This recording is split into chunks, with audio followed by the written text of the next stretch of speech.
friends, welcome back to our channel Study Stream. Today we'll go with physics. Today our topic is kinematics 1D. First, what is kinematics? The study of motion of bodies irrespective of their causes is called as kinematics. There are some equations of motions. They are V equals to U plus AT, S equals to UT plus half AT square, V square minus U square equals to 2AS, S equals to V plus U by 2 into T, Sn equals to U plus A by 2 into 2n minus 1. Here, V means final velocity, U means initial velocity, T means time, S means displacement, A means acceleration. What is kinematics 1D? The study of motion in one dimension is called as kinematics 1D. The examples of kinematics 1D are free fall body projected vertically upwards. Now, free fall body. When an object is dropped from a height of h and takes a time of t under gravity, then the initial velocity is 0 and the final velocity is v. Then the acceleration taken is g. Here g is the acceleration due to gravity. Is called as This is called as free fall body. Now let's explore how the formulas have. Now let's explore how the equations of motion changed in this case. First equation of motion, V equals to U plus AT. Here U is 0. Now substitute it. V equals to 0 plus, here A is Z. Now write Z in the place of A. Then we'll get V equals to GT.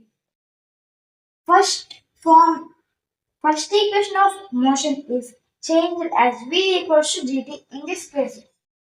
Second equation of motion is S equals to UT plus half AT squared. Here, S is transformed as H. H equals to U is 0. So 0 into anything is 0. So this term will become 0. 0 plus half into A is transformed as G into T square. So finally we get H equals to half GT square. The second equation of motion is transformed as H equals to half GT square. Third equation of motion, V square minus U square equals to 2AS. Here, V square minus U is 0. So this will become 0 equals to 2 into A is transformed as G into S is transformed as H. Then we have V equals to transpose the square to the right hand side. V equals to root over 2GH. The third equation of motion is transformed as V equals to root 2GH. Fourth equation of motion, S equals to V plus U by 2 into T. Here, S means H. H equals to V plus U.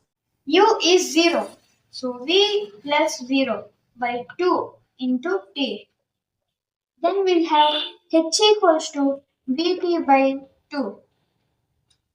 The fourth equation of motion is transformed as H equals to Vt by 2. The fifth equation of motion, Sn equals to U plus A by 2 into 2n minus 1. S means H. So Hn equals to U is 0 and U is 0 plus A is Z. So Z by 2 into 2 into n minus 1. So finally we have Hn equals to G by 2 into 2n minus 1. And the fifth equation of motion is transformed as Hn equals to Z by 2 into 2n minus 1. Next step, projected vertically upwards. When an object is thrown vertically upwards with a velocity of u and the maximum height it reached is h, at that point that velocity of the body will become 0 and then it comes back.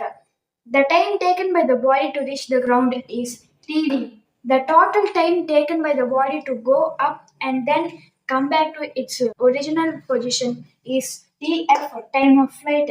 The acceleration of the body during this is g. That means the acceleration due to gravity. It will be always towards the center of the earth. The velocity of the body on reaching ground is v. Now let's find out the maximum height by using the third equation of motion by only considering the first path, which is the when the body is thrown from the ground vertically upwards and it reaches the maximum height. Here, what is the third equation of motion?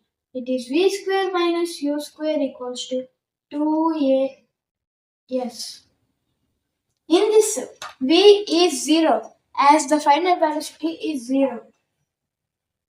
0 square 0 minus u is u. U square equals to 2 into. Here a is minus g. Minus g into. Here s is maximum height h. And we get minus u square equals to minus 2gh. Minus cancel. That equals to transpose this 2g to the left hand side. Then we'll have h equals to u squared by 2g. Here the maximum height is u squared by 2g. Next, time of ascent. We'll find the time of ascent by using first equation of motion v equals to u plus at. Here we'll be only considering the path which is taken by the object when it is thrown upwards and reaches the maximum height h. Then we'll have v is 0 in this case. 0 equals to u is u and a is minus g plus minus g into here t is ta. Finally we'll have transpose this term to the left hand side. Then we'll have ta into g equals to u. When it goes to the left hand side, here minus will become plus. So we'll get a ta into g equals to u. Finally, we'll have ta equals to u by g. Here ta is u by z. Next, time of descent. Before that, what is velocity on reaching ground? It is same as the velocity with which you throw. That means v equals to u. Now, come to time of descent. We'll find time of descent by using this first equation of motion. V equals to u plus at. Here, we need to consider the path taken by the body when it is in the freely falling motion. That means when it is coming back to the ground. Then we'll have v as u. U equals to, here u is 0 and a is positive g. 0 plus g.